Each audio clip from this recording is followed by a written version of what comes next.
The beauty of an ESOP deal as opposed to an M&A, and this gets back to what we were talking about, what I mentioned earlier, is that it's a different kind of transaction. You've got a buyer that is keenly interested in acquiring the stock, but on a cooperative basis, but it has to stand certain tests. And the key one that the trustee must pass muster on is they cannot pay more than fair market value, which is a defined term and is usually triangulated by three different valuation methods.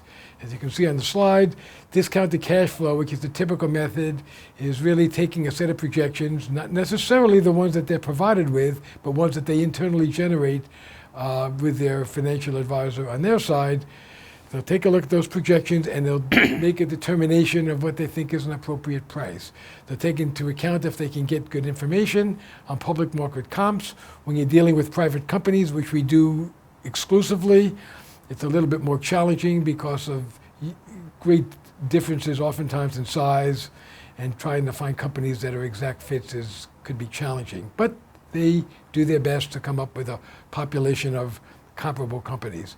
Thirdly, and probably the most problematic data set, is finding M&A transactions in history that have been done. When private companies get acquired, be it by public companies or by private equity firms or by other strategics, that information is oftentimes not broadly disseminated or deeply disclosed, so it could be a little bit challenging.